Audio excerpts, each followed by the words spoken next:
Merci, Monsieur le Président, honorable assesseur. Monsieur Diallo.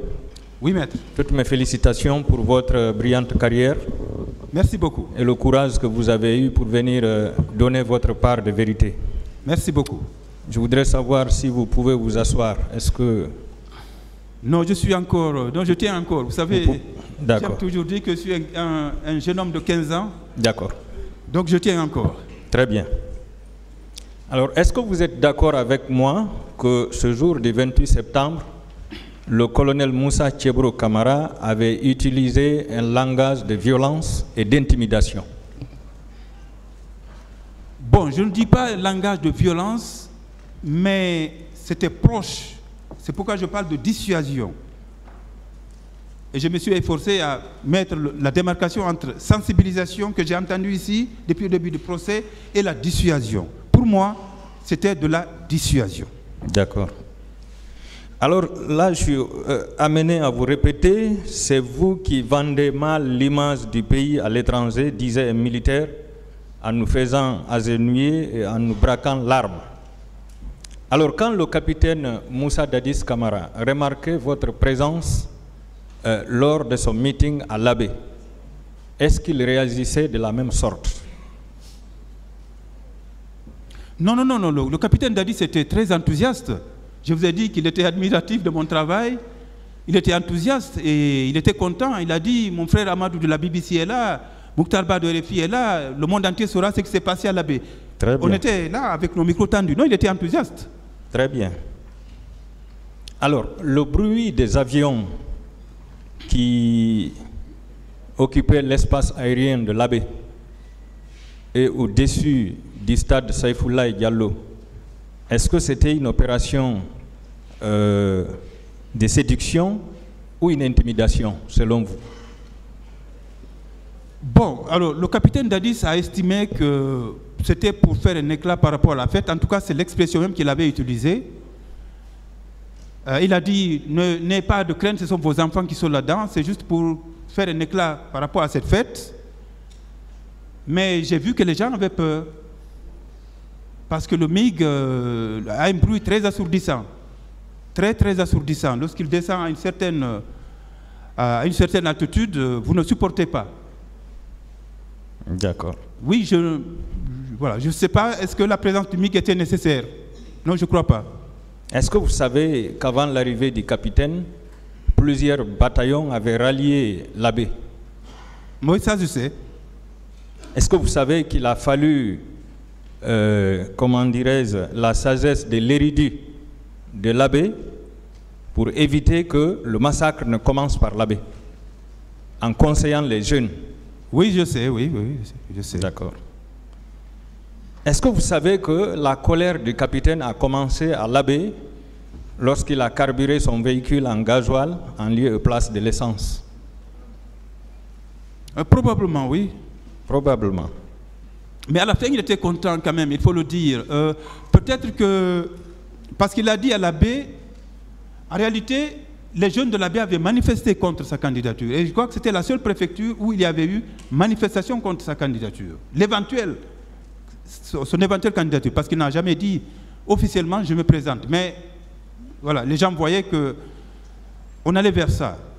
Et donc, ce qu'il a dit à l'Abbé, c'est qu'il était venu défier ses détracteurs.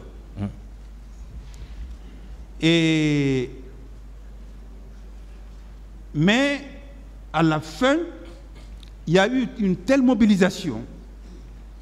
Le stade était archi-comme, il était plein, et le capitaine, en tout cas celui que j'ai vu à l'Abbé, finalement il était content.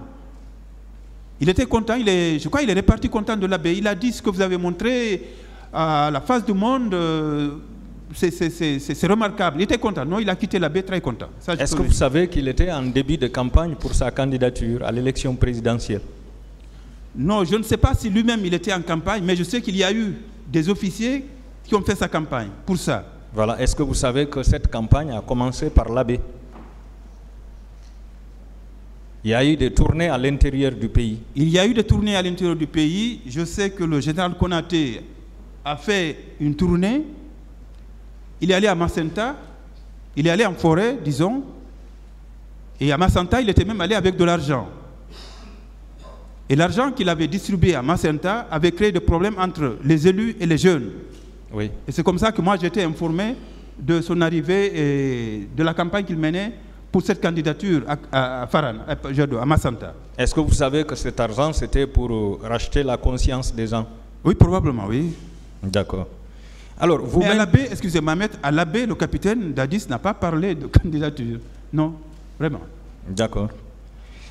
Vous maintenez que c'est un policier de la routière qui vous a escorté de l'intérieur du stade vers l'extérieur? Un policier habillé en tenue de la police routière. Oui, ça je maintiens. Maintenant, est-ce qu'il était de la routière? Ça je ne peux pas l'affirmer, mais la tenue qu'il portait était la tenue de la police routière. Est-ce que cela veut dire qu'il ne restait que la douane pour compléter l'armée? Vous dites? Est-ce que cela veut dire qu'il ne restait que la douane au stade pour compléter l'armée? Puisqu'il y avait les bérets rouges, il y avait des militaires de l'armée de terre, il y avait des gendarmes, des policiers de la CMIS. Si vous rencontrez un policier de la routière, je dis bien qu'il ne restait que la douane pour compléter l'armée, oui ou non? Mais c'est le seul que j'ai vu, hein. C'est le seul qui portait cette tenue. Oui, c'est suffisant. C'est suffisant. Alors, en votre qualité de reporter, journaliste-reporter, je suppose que vous avez couvert assez de manifestations en République de Guinée, oui ou non? Absolument, absolument. Aviez-vous une fois assisté à une telle barbarie humaine? Non, j'avoue que non. J'ai couvert, j'ai commencé par dire ça, j'ai couvert les événements qui ont abouti au procès des gangs, j'ai couvert les événements qui ont abouti au procès des mutins, j'ai couvert les événements qui ont abouti au procès d'Alpha Condé, j'ai couvert, ici j'observe, j'ai vu beaucoup de situations difficiles dans ce pays depuis 1990, début du processus démocratique. J'ai vu un flot de réfugiés s'abattre sur la Guinée. J'ai été à la frontière avec le Libéria. J'ai rencontré des rebelles de Charles Taylor. J'étais nez à nez avec des rebelles de Charles Taylor à la frontière. On avait traversé la frontière, on les a trouvés là. Mais je n'ai jamais vu une telle situation, une telle barbarie. Ça, je peux le dire, sincèrement. Merci. Alors, est-ce que c'était normal ou nécessaire de faire sortir la garde présidentielle face à une population civile totalement désarmée et qui n'était pas violente aussi? Oui, je pense que j'ai répondu à cette question en disant que pour moi, ce n'était pas nécessaire vraiment que la manifestation soit interdite, il fallait laisser les forces vives, parce que ceux qui ont manifesté sous la bannière des forces vives, il fallait laisser les forces vives se retrouver, manifester, chanter, danser, d'autant plus qu'il n'y avait même pas de sonorisation. Et ils allaient rentrer tranquillement. Chaque fois qu'une manifestation a été interdite, parce que j'entends souvent cela aussi, et je trouve que c'est bien dommage, on ne permet pas les manifestations parce que chaque fois qu'il y a manifestation, il y a mort d'homme. J'ai entendu ça à plusieurs reprises de la part des autorités guinéennes, depuis longtemps. Mais il y a mort d'homme réellement parce que la manifestation a été interdite, parce que la manifestation n'a pas été encadrée, et parce que les autorités ne veulent pas qu'il y ait manifestation. C'est tout. Oui. Est-ce que vous savez que les militaires ne sortent que pour aller en guerre, normalement? Oui, je sais. Alors, est-ce qu'on peut considérer la population civile comme étant l'ennemi des militaires? Non, je ne crois pas, non. Est-ce que cette population civile peut être un ennemi du pouvoir en place? Non, non, pas du tout. Alors, comment se fait-il que les militaires se retournent contre leur propre population? Est-ce que vous comprenez ça? Bon, vous savez, c'est un peu une tradition. Bon, je dis c'est dommage, mais c'est un peu une tradition en Guinée. La Guinée, c'est un pays de violence. Une violence endémique, je ne le dis pas pour le dire. Je ne dis pas pour jeter l'anathème sur le pays, mais depuis longtemps, on assiste. Il y a, pour moi en tout cas, la seule continuité de l'État guinéen, c'est la violence. Depuis 1958, jusqu'à maintenant. Est-ce que vous êtes d'accord avec moi que toutes ces violences qui ont été commises en République de Guinée depuis l'indépendance sont les violences du pouvoir? Oui, c'est des violences d'État. Sont des violences d'État. Oui. Alors, je veux savoir si réellement, en tant que journaliste reporter, cette manifestation qui s'est déroulée dans un stade fermé, est-ce qu'elle constituait un trouble à l'ordre public?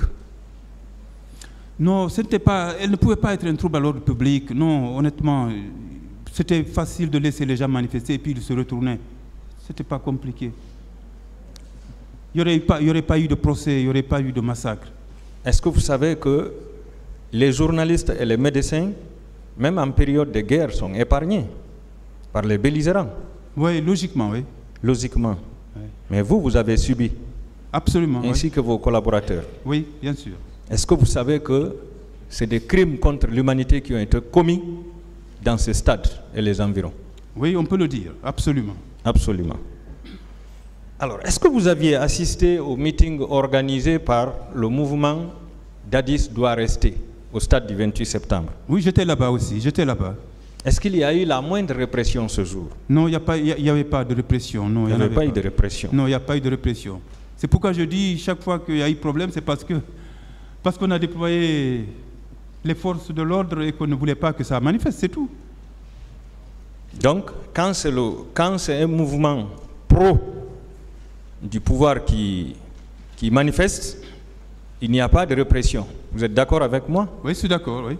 Mais quand c'est un mouvement qui proteste contre le pouvoir, il faut absolument une répression. Je suis d'accord, mais ça aussi, c'est une tradition de la Guinée, malheureusement. C'est une mauvaise tradition. Alors, à l'Abbé, on a apprécié votre présence, la couverture de l'événement par des journalistes talentueux, oui ou non? Oui, maître. Et au stade du 28 septembre, vous étiez des persona non grata, oui ou non? Oui, mais permettez-moi de faire la nuance. D'accord. Celui qui m'a apprécié à l'Abbé, c'était le capitaine Dadis. Moi, je n'ai pas vu le capitaine Dadis au stade. Et le militaire qui vous a sauvé? Le militaire qui m'a sauvé était à l'Abbé. Voilà. Mais lui, il n'a pas été violent avec nous. Il a été violent avec d'autres. D'accord. Voilà. Mais il a été violent avec d'autres? Absolument. Devant vous? Oui, oui, oui. Devant nous, oui, c'est sûr. Alors, est-ce que vous ne pensez pas que c'était une façon de cacher les différents crimes qui ont été commis là-bas, c'est-à-dire les corps? Une façon de ne pas vous permettre, surtout vous les journalistes, de révéler ce qui s'est réellement passé au stade. Oui, oui, on peut le dire, absolument, on peut le dire. On peut le dire, absolument. D'accord. Alors, vous confirmez que les camions militaires faisaient la ronde dans Conakry à la recherche des blessés? Dans les rues de Conakry? Je confirme que des camions militaires patrouillaient après le massacre, que les rues étaient désertes et qu'on ne pouvait y rencontrer que des véhicules militaires. Ça, je le confirme. Et vous confirmez avoir vu la mort et plusieurs personnes tuées encore? Oui, ça, j'ai vu ça au stade. Absolument, je le confirme. D'accord.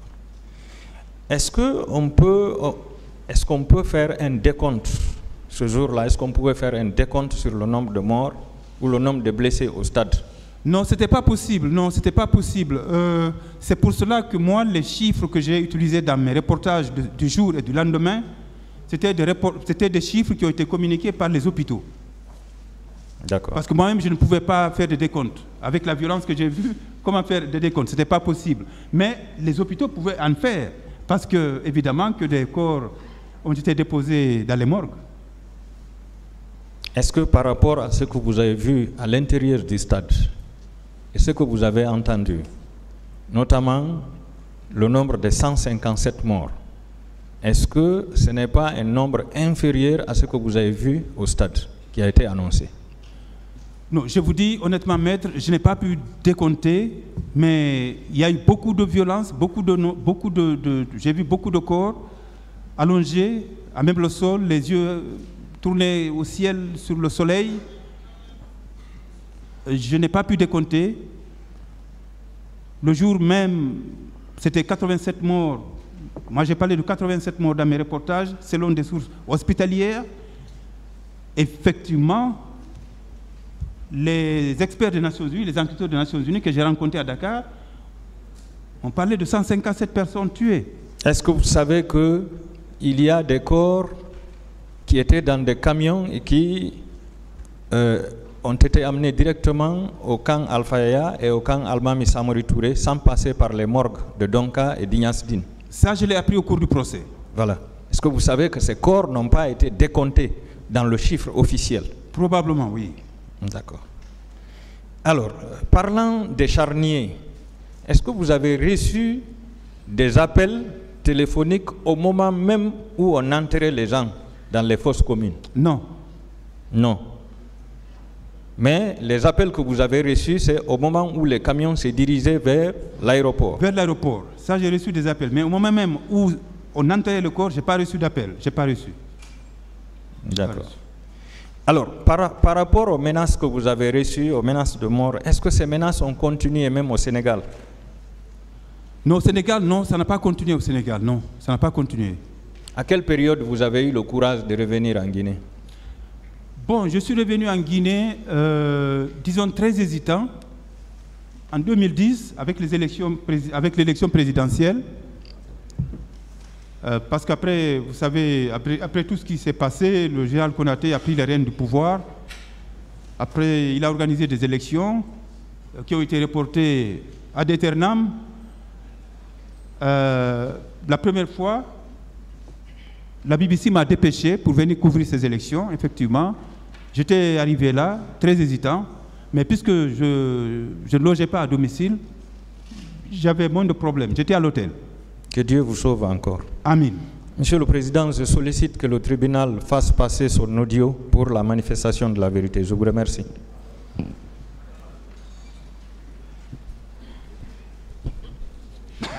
Merci, Monsieur le Président, honorable assesseur. Monsieur Amadou Diallo. Oui, maître. Vous êtes journaliste correspondant de la BBC depuis 1997. Oui. Est-ce que le traumatisme et la violence dont vous avez été l'objet vous est arrivé antérieurement en Guinée dans le cadre de votre obligation professionnelle? Non, pas du tout, pas du tout. Est-ce que, à l'habit, quand vous êtes venu pour couvrir l'événement, on vous a dit que c'est bien que vous soyez là? Mais pourquoi, le 28 septembre, vous avez été violenté? Non, j'ai expliqué ça tout à l'heure. Une autre question. À Maître Amadouri. Oui. Je dis, à l'abbé, vous avez été bien reçu, on vous a apprécié d'avoir couvert l'événement. Mais le 28 septembre, vous avez été surpris comme vous violente, n'est-ce pas? Il dit qu'il a déjà expliqué ça. Une autre question. Ah bon. Ok. Monsieur Amadou Diallo. Oui, maître. Quand vous êtes arrivé au stade, vers 8 heures, au niveau de la pharmacie Manizé, les jeunes qui étaient là-bas, qu'est-ce qui s'est passé par rapport à l'arrivée des pick-up de la gendarmerie à côté de la pharmacie Manizé à Dixine? Bon, je pense avoir répondu à cette question, mais si vous voulez, ce que j'ai vu, c'était... Moi, je parle de... Ce n'était pas au niveau de la pharmacie, c'est un peu avant la pharmacie, en face de l'école primaire, peut-être à 50 mètres ou peut-être à 50 mètres de la pharmacie. Ok. Vous confirmez que c'est les forces vives, certains partis politiques avec les organisations de la société civile qui ont organisé la manifestation contre la candidature du président Dadis, n'est-ce pas? Oui, contre la candidature éventuelle. Éventuelle du président Dadis. Oui, absolument, je confirme. Est-ce que vous estimez que la présence de la garde présidentielle pour aller massacrer a été commanditée par les chefs hiérarchiques militaires en fonction? Bon, permettez-moi, maître, de ne pas faire de la magie, de dire seulement ce que j'ai vu, ce que j'ai vécu, ce que j'ai entendu. Ce que j'ai vu, c'est une violence aveugle, qui s'est abattue sur des manifestants qui n'étaient pas armés, qui ont jeté certes des projectiles, mais jeter des projectiles sur les forces de l'ordre ne justifie pas une répression de ce genre, ne justifie pas un massacre de ce genre. Est-ce que vous pensez que cela a été prémédité, cela a été commandité par des chefs hiérarchiques? Bon, c'est... Tout ce que je sais, c'est que le capitaine Dadis a appelé tard la nuit Sidia Touré pour lui dire, d'après ce que Sidia a dit, de reporter la manifestation à un autre jour. Je sais aussi que la manifestation était interdite. Il y avait déjà eu de communiqué pour annoncer que la manifestation était interdite. D'accord. Ça, je peux le dire. Vous avez déclaré que à l'arrivée du colonel Moussa Kebro Kamara, la foule a applaudi. C'était dans l'espoir qu'il était venu encadrer la manifestation qui doit avoir lieu. Probablement oui, parce qu'il a l'habitude d'encadrer des manifestations de ce genre. Donc c'est sûr que les gens ont pensé qu'il était venu offrir le même service. Probablement. Mais là, c'est une supposition. D'accord. Mais vous avez déclaré que quand il était venu, il s'est adressé à vous, à la foule et aux leaders avec insistance et fermeté pour dire de reporter la manifestation. Est-ce que vous estimez qu'il était venu, quand la manifestation ait lieu, n'est-ce pas, c'était de réprimer avec son équipe? Bon, vous savez, je pense avoir répondu à cette question également. C'est vrai qu'il est venu avec fermeté. C'est pourquoi je dis que ce n'était pas de la sensibilisation, c'était de la dissuasion. D'accord.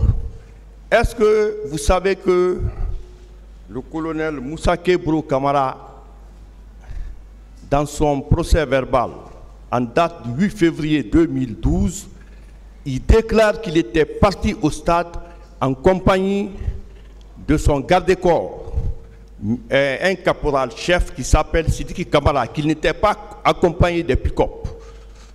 J'ai vu un militaire portant un béret rouge avec une arme de guerre derrière le colonel Keboro à Dixine. J'ai vu le colonel Keboro avec son béret vert et dans sa tenue militaire marcher, aller vers les leaders, vers la deuxième porte d'entrée de l'université. Là, il y avait au moins 2 pick-up de gendarmerie derrière lui. D'accord. J'ai vu ça. Lorsque vous avez été victime de la violence, c'est-à-dire que vous avez reçu un coup violent sur le bras, vous ne pouvez plus mouvoir vos doigts. Vous déclarez que vous avez vécu dans la clandestinité. Je veux savoir, pendant ce temps, comment vous vous êtes soigné? C'était l'indigénat ou bien vous partez dans les hôpitaux en cachette? Je vais vous surprendre, maître. Je ne me suis pas fait soigner. Je ne me suis pas soigné. Donc, parce vous êtes resté à la maison? Je ne pouvais pas sortir. Vous ne pouvez pas sortir? Non. D'accord. Vous avez déclaré également que le jour du massacre, que vous aviez un rendez-vous avec votre fils, en compagnie de votre fils, avec un militaire qui devait bénéficier d'une formation d'officier. Vous le maintenez? Oui, mais ce n'était pas l'officier qui devait bénéficier de la formation. J'étais en train de chercher une bourse de formation pour les cours d'officier à mon garçon. C'était pour mon garçon. Je vois. Oui. Mais le rendez-vous n'a pas eu lieu. Le rendez-vous ne pouvait pas avoir lieu puisque j'étais allé au stade et que voilà, le stade, ça s'est terminé comme vous le savez. Ok. Mais est-ce que vous estimez, vous savez, il y a des rencontres où on peut dire, les journalistes, excusez-nous, vous n'êtes pas admis dans la salle. Mais est-ce que dans ce cas de figure où on vous massacre, est-ce que ce n'était pas prémédité de massacrer n'importe quel individu de tous bords qui était présent ce jour-là au stade? Bon, la préméditation, je laisse à la cour d'apprécier, mais j'ai vu le massacre. J'ai vécu le massacre. Okay. On ne m'a pas rapporté, j'étais là. J'ai même des images de TV5, si vous voulez, on les jouera après, ou si la cour le permet maintenant. Des images de TV5 au niveau de la pharmacie Manizé, lorsque il y a eu les premiers tirs de gaz lacrymogène, la débandade, lorsqu'ils ont cassé le matériel de Mouktar, de RFI. D'accord. Il y a des images de TV5 où vous me voyez passer, portant mon sac en bandoulière, tranquillement. Je n'ai pas fui. D'accord. Je marchais allègrement, tranquillement, et je me dirigeais vers l'université. Oui, d'accord. Maintenant, je voudrais savoir, est-ce que pendant votre séjour au Sénégal, il y a eu une quelconque commission d'enquête internationale qui vous a rencontré pour que vous relatiez les violences dont vous avez été victime? Oui, absolument, absolument. J'ai rencontré là-bas les enquêteurs des Nations Unies qui étaient arrivés en Guinée. D'accord. Oui. Mais vous avez dit que vous êtes resté au Sénégal pendant 10 ans. Et septembre 2009, non, pendant, oui, septembre 2009, non, octobre. Octobre 2009 et décembre 2020. Oui. Donc, pendant tout ce temps-là, vous craignez votre sécurité en Guinée ou bien vous avez trouvé le plaisir de rester? Alors, ce qui s'est passé, c'est quoi? C'est que lorsqu'il y a eu le massacre... Est-ce que tout ce temps, vous craignez votre sécurité en Guinée? Oui. Une autre question? D'accord. Et lorsque le général Sekouba a sollicité que tous ceux qui sont sortis rentrent, cet appel, vous l'avez entendu ou pas? Oui, je l'avais entendu, mais je n'avais pas besoin de rentrer maintenant parce que je travaillais déjà à la BBC, au bureau de Dakar, puisque la BBC avait délocalisé le service français à Dakar. Et donc, j'avais intégré le bureau et je travaillais là-bas. Donc, j'étais là. D'accord. Oui. Aujourd'hui, quel est votre dernier mot concernant le tribunal criminel par rapport au traumatisme et à la violence dont vous avez été victime? Je ne demande qu'une chose, que justice soit faite, que les coupables soient punis, s'il y a des innocents qui soient libérés, et que de pareils événements ne se produisent plus dans ce pays. Merci. Je vous témoigne toute ma compassion. Merci, maître. Merci, Monsieur le Président.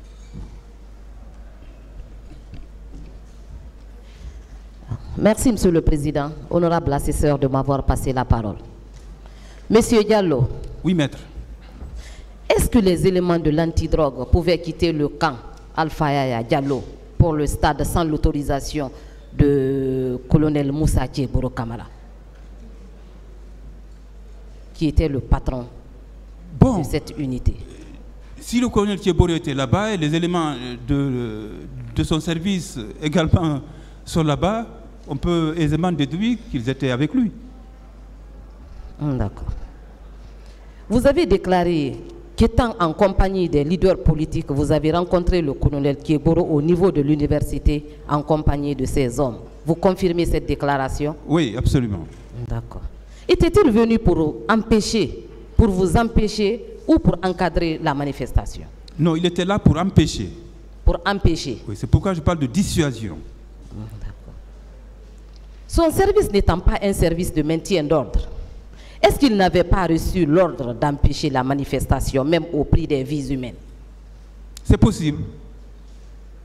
Ok. C'est possible. Est-ce que la présence de colonel Moussa Kégourou Kamara et de ses hommes sur les lieux très tôt le matin n'est pas la suite logique de la déclaration du capitaine Moussa Dadis Kamara en ces termes? Toumba, le pouvoir est dans la rue. Ils vont le regretter, il faut les mater. C'est possible. D'accord. Est-ce que les leaders politiques et les manifestants avaient été matés, comme l'avait prédit le capitaine Moussa Dadis Kamara? Oui, maître, ça, depuis le début du procès, je pense, vous n'entendez que ça. Ils avaient été sérieusement matés. En tout cas, les leaders avaient été blessés, il y en a qui avaient eu des côtes brisées, il y en a qui ont été blessés à la tête. Oui, c'était... Oui, absolument. Oui. D'accord. Monsieur Diallo, est-ce que le capitaine Moussa Dadis Kamara n'avait pas l'impression d'avoir perdu le pouvoir ce jour-là et que l'unique solution qui s'offrait à lui était de vous massacrer? Je n'ai pas bien compris. J'ai dit, est-ce que ce jour-là, le capitaine Moussa Dadis Kamara n'avait pas eu l'impression d'avoir perdu le pouvoir? Bon, peut-être, je ne sais pas, mais je ne sais pas, est-ce qu'on peut perdre le pouvoir véritablement? Parce que c'est un peu aussi le problème dans ce pays. Est-ce qu'on peut perdre le pouvoir simplement par le fait d'une manifestation dans un endroit fermé? Non. Non, même si c'était une impression, mais ce n'était pas une impression juste. À part, je reviens à colonel Moussa Kégourou Kamara, à part lui, est-ce que vous avez vu d'autres chefs militaires au stade? Non. Pas du tout. Non. D'accord. Vous avez également parlé des hommes que vous avez vus à l'habit des féticheurs. Est-ce que ces féticheurs étaient au stade? Non, je ne les ai pas vus au stade, je ne les ai pas retrouvés au stade, mais ils étaient en nombre important à la baie. Et en première ligne, ils étaient là. Est-ce que ces féticheurs étaient armés? Je ne crois pas qu'ils étaient armés. En tout cas, je n'ai pas remarqué, pas de fusil. Mais ils étaient, l'accoutrement, c'était évidemment l'accoutrement des donzos, des chasseurs traditionnels. Est-ce qu'ils avaient des flèches? Non, je n'ai pas remarqué ça, j'ai pas remarqué ça. Mais ils étaient dans l'accoutrement des chasseurs traditionnels, ils étaient nombreux. Et ils portaient la même tenue. Et ils étaient en première ligne. D'accord. Dans votre constitution de parti civil, vous avez déclaré ce qui suit. Le colonel Kégourou demandera au leader de le suivre. N'eût été l'intervention de la foule, est-ce que le colonel Moussa Kégourou Kamara n'allait pas embarquer les leaders pour le camp Alpha Yaya Diallo, siège de la présidence d'alors? Je ne veux pas interpréter, mais j'ai entendu le colonel dire « suivez-moi », il le disait au leader. Mais entre-temps, la foule était arrivée et la foule a cru qu'il voulait les arrêter. Les jeunes ont commencé à lancer des gaz lacrymogènes, à lancer des jets de pierre, à jeter des projectiles sur les forces de l'ordre, et c'est en ce moment que les gendarmes ont tiré. Est-ce qu'ils voulaient les arrêter ou est-ce qu'ils voulaient les conduire au stade allègrement, peut-être pour qu'ils aillent manifester? Je ne sais pas. Mais il a dit « suivez-moi ». Je vous remercie, monsieur. Merci beaucoup, maître. Merci beaucoup. Merci.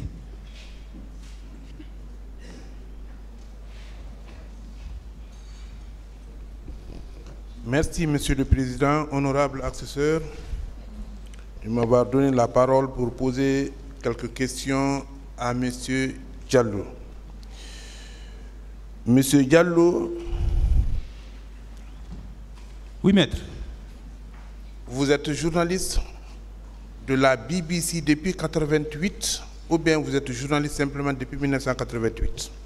J'ai pas bien entendu. J'ai dit, vous êtes le représentant de la BBC ici, le correspondant de la BBC ici, je voulais dire, depuis 1988 ou bien vous êtes simplement journaliste depuis 1988 d'abord? Je suis journaliste depuis 1988. J'ai fait l'école normale supérieure de Manéa, j'ai fait philosophie-histoire.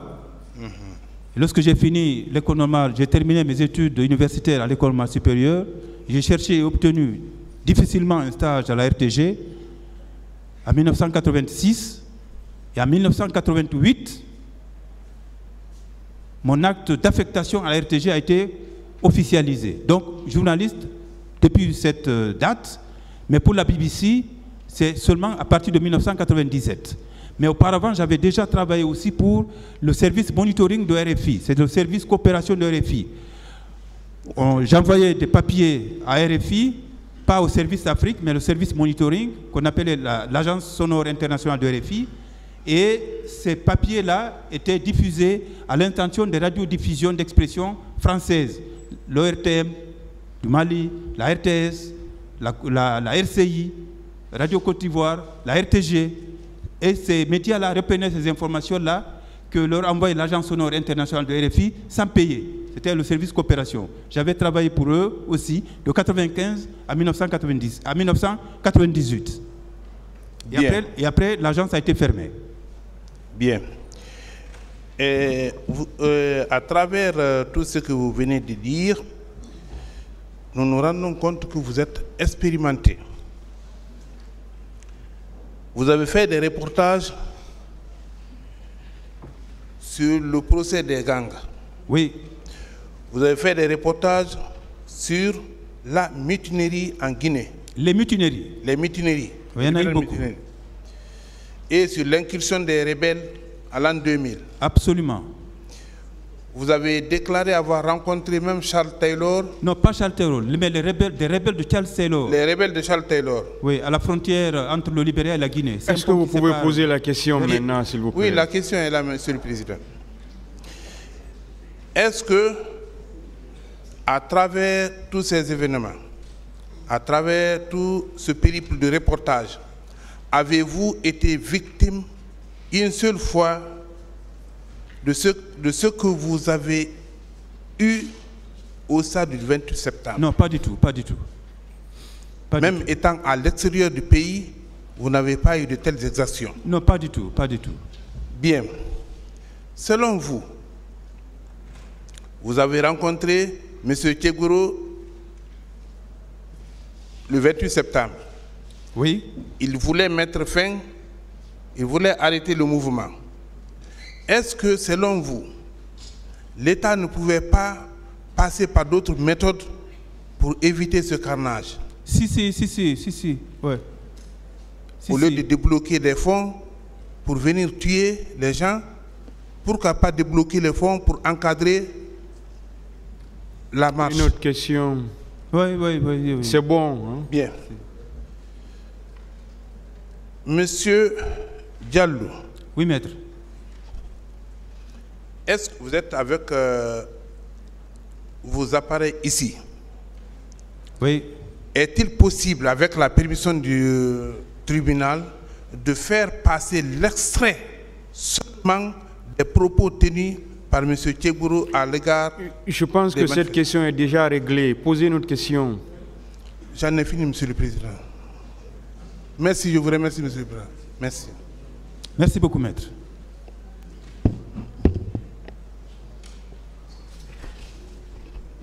Merci bien, Monsieur le Président. Monsieur Diallo. Oui, maître. J'ai deux questions à vous poser.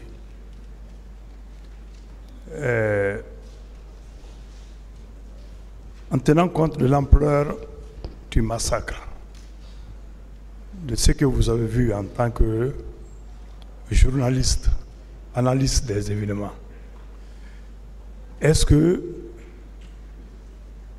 le massacre que vous avez vu au stade était spontané ou c'est un acte qui a été mûri, préparé pendant longtemps, selon votre propre analyse? Non, à partir du moment où, il faut être honnête, Dieu aime les hommes qui disent la vérité. Peut-être les hommes pas, mais Dieu aime les hommes véraces. À partir du moment où les plus hautes autorités du pays ont appelé tard un leader pour dire qu'il faut reporter la manifestation, à partir du moment où il y a eu un communiqué, je crois, du ministère de l'Intérieur qui interdisait la manifestation, à partir de ce moment-là, on peut présupposer, mais je dis c'est des suppositions, que les plus hautes autorités du pays ne voulaient effectivement pas que la manifestation ait lieu. Ça, c'est évident. Et c'est pour ça que le colonel Thieboro a déployé beaucoup d'énergie ce jour-là pour que la manifestation n'ait pas lieu. Mais est-ce que, et c'est ça la question, je crois qu'il faut se poser, est-ce que les plus hautes autorités du pays se disaient qu'il faut aller à l'extrémité, à l'extrême?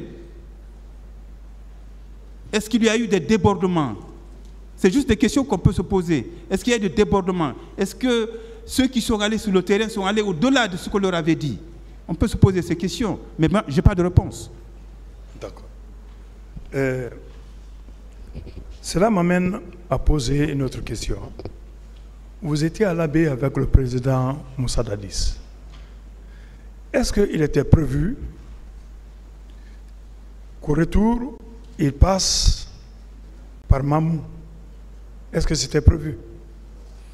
Bon, honnêtement, permettez-moi de dire, je n'ai pas de réponse pour cette question puisque, bon... Parce que vous êtes journaliste, si vous avez été à la baie, oui, au retour, certainement, il y avait un programme. Mais quand on prend la route pour aller à la baie, on passe forcément par Mamou. Non, c'est une obligation. Une escale, une réception était prévue? Je ne sais pas. Vous n'étiez pas informé? Non, je n'étais pas informé. Ce que je savais, c'était qu'il y a une réception, un accueil du capitaine à la baie. Et ça, les gens étaient sortis massivement pour l'accueillir. Et j'ai dit ici... Une autre question. Il était content quand il quittait la baie. Vous êtes entre vous et la délégation du président Dadis. Qui est rentré le premier à Conakry? Je ne sais pas. Je ne sais pas. Moi, je suis rentré le dimanche. Le dimanche 27? Oui, pour être lundi matin au rendez-vous, pour couvrir l'événement. Je ne pouvais pas rentrer le lundi, il me fallait rentrer dimanche, donc je suis rentré dimanche. Merci, Monsieur le Président.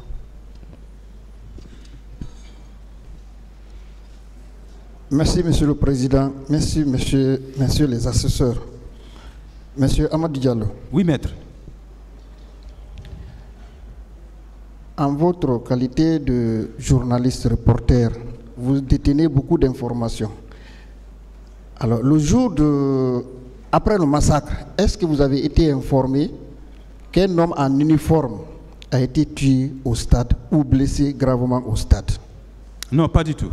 J'ai pas eu cette information. J'ai pas eu cette information. Bien. Selon vous, ce massacre a été planifié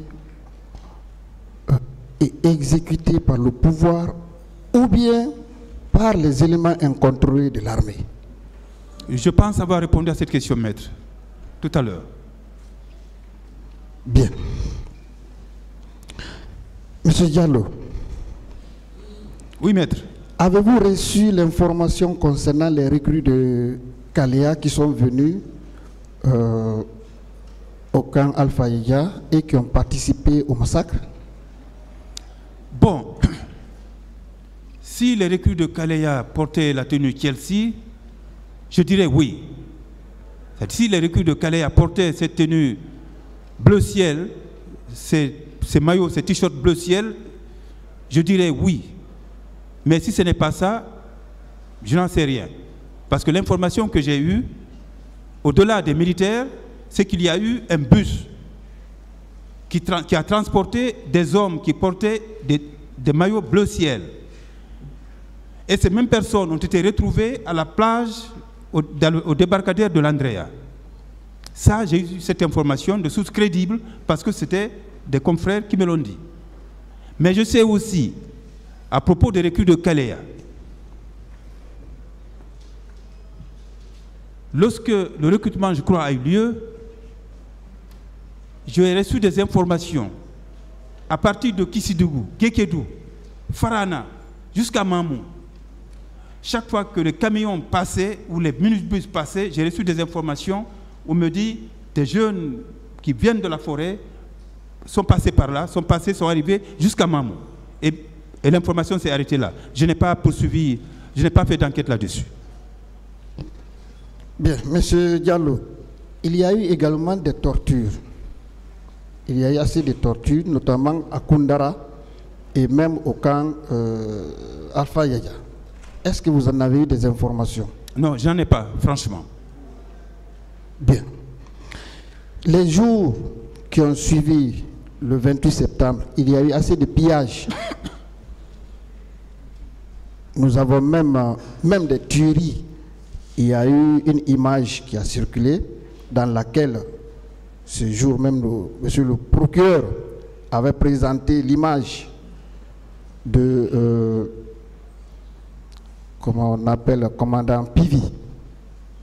Est-ce que vous avez des informations sur ces pillages, sur ces tueries qui ont eu lieu dans les quartiers de Ratoma et aux environs? Oui, toujours comme je vous l'ai dit, les gens appelaient. Et les pillages, après, oui, il y a eu des pillages. Ça aussi, il y a eu des pillages. Les gens appelaient pour dire que des boutiques ont été vandalisées ici, vandalisées ça, mises à sac ici par des militaires. Ça, j'ai reçu ces informations-là, je les ai reçues. Mais comme je vous ai dit, à partir du mardi 29 septembre, je n'ai plus travaillé, jusqu'à mon départ. Est-ce qu'on vous a dénoncé au moins les auteurs de ces pillages avec leur identification? Des militaires. Tout court. Des militaires. Je vous remercie, Monsieur le Président.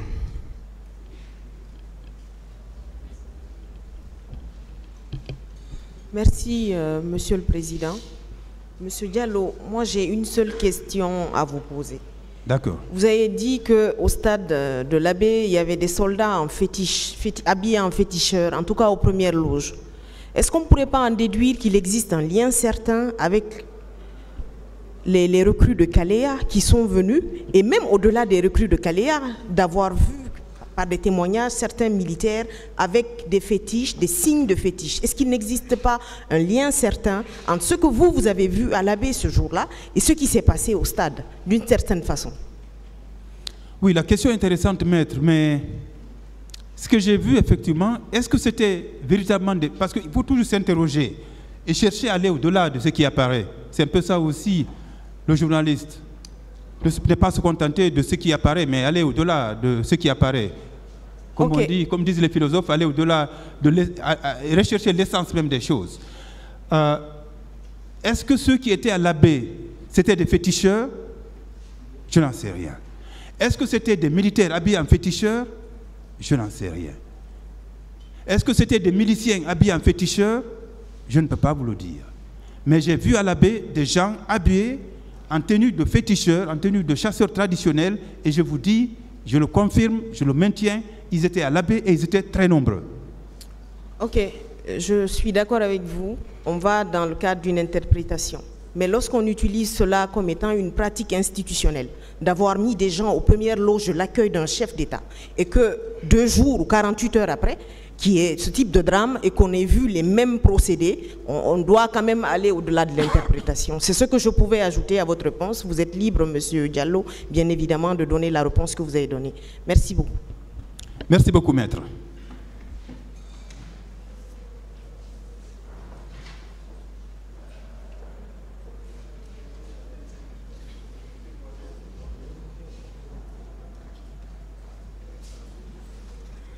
Merci, Monsieur le Président, honorable assesseur. Monsieur Diallo. Oui, maître. Toute ma solidarité. Merci beaucoup. Alors, je m'intéresse à un passage de votre déclaration de constitution de partie civile. Vous aviez dit ceci. Le colonel Tchegoro demandera au leader de le suivre. Et la marée humaine qui était arrivée de la banlieue a cru que le colonel a mis en état d'arrestation les leaders. Alors, lorsque le colonel Tchegoro a demandé au leader de le suivre, sur quel ton il l'a dit? Sur quel ton il s'est adressé au leader? Non, c'était pas à ce niveau-là. Je crois qu'il avait baissé le ton. C'était pas un ton. Non, à ce niveau-là, c'était pas un ton menaçant. C'était pas comme lorsqu'il disait hey, c'est lui qui parle. Non, c'était pas avec ce ton-là. D'accord. Et lorsqu'il l'a dit, à l'instant, qu'est-ce qu'il s'est passé? Est-ce que les leaders ont commencé à le suivre ou... Oui, bien sûr. Bien sûr. D'accord. Absolument. Parce que les leaders, c'était en fait une délivrance pour les leaders même, parce qu'ils avaient été bloqués par les policiers qui ne voulaient pas les laisser passer, absolument. Quand lui, il est arrivé. Ouais, donc, qu'ils disent aux leaders, suivez-moi, bon, peut-être que les leaders se sont dit, le suivant, il va nous mener au stade. Mais les jeunes ont vu ça autrement. Et en ce moment, ils ont commencé à lancer des projectiles sur les gendarmes. Est-ce que les leaders avaient commencé à monter dans son véhicule ou comment est-ce que non, ça il se marchait. passait? Non, le colonel marchait. Okay, il marchait. Il marchait. Oui. D'accord. Il marchait. Est-ce que vous maintenez que lorsqu'il a hoché la tête, les gendarmes et puis les policiers ont commencé à lancer le gaz lacrymogène? Oui, absolument, oui. D'accord. Oui. Alors, dans le stade, lorsque les militaires sont arrivés, est-ce que vous les avez aperçus? Oui, bien sûr. Bien sûr. J'ai entendu d'abord les tirs, parce que de là où j'étais un peu à retrait. Donc j'ai entendu d'abord les tirs, et je me suis demandé ce que c'était. Et j'entendais les cris, les hurrahs des jeunes à l'intérieur du stade qui disaient c'est de la musique, c'est de la musique. Mais au fur et à mesure que les musiciens avançaient, ils ont compris que c'était, et moi-même, on a compris que c'était plus sérieux que ça. Oui. D'accord. Et lorsque vous les avez vus arriver, est-ce que vous aviez comme l'impression qu'ils suivaient quelqu'un, il y avait quelqu'un devant? Non, ils avançaient. Ils avançaient en groupe ou bien en rang dispersé? Ils avançaient parfois en groupe, parfois en rang dispersé. Parce que ceux qui sont venus vers moi, vers nous, c'était un petit groupe, mais qui pourchassait les gens. Un petit groupe de bérets verts? De bérets rouges. De bérets rouges. De bérets rouges. D'accord. De bérets rouges. Je vous remercie, Monsieur le Président. Merci, Maître.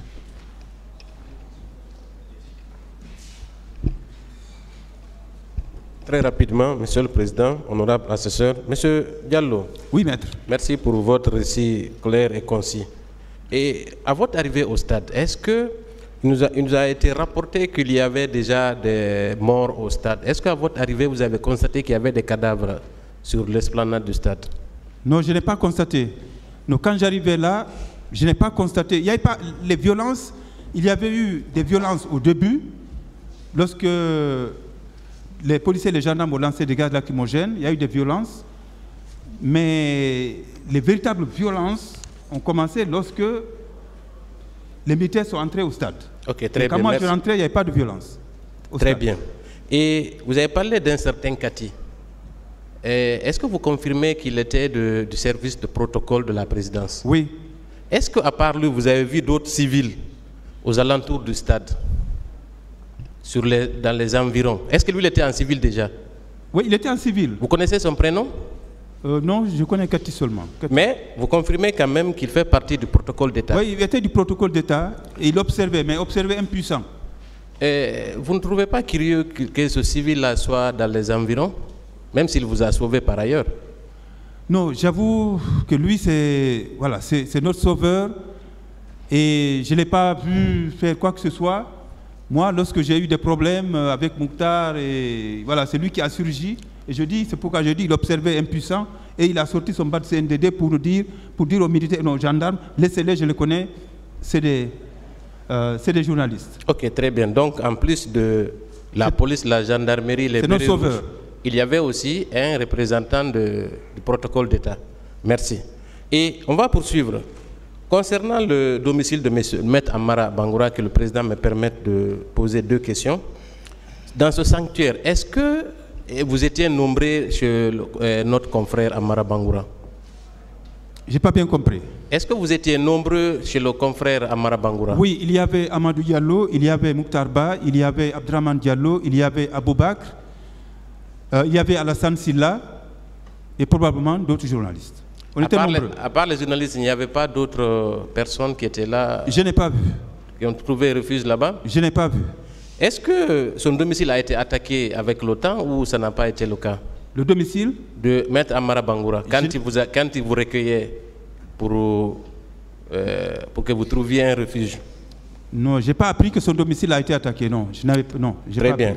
La dernière question, Monsieur le Président, est-ce que vous accepterez de nous donner le nom du journaliste qui avait été coiffé de force pour sauver sa vie? Alors, c'est un peu difficile, mais ouais. Mais de toute façon, si vous le voulez, je vous le dis. Hein. S'il vous plaît. Voilà, si vous voulez, je vous le dis. Mais je ne voulais pas vraiment le dire ici. J'espère qu'il ne va pas se fâcher contre moi. Il s'agit de qui? Il s'agit de Abou Bakr. Merci, Monsieur le Président.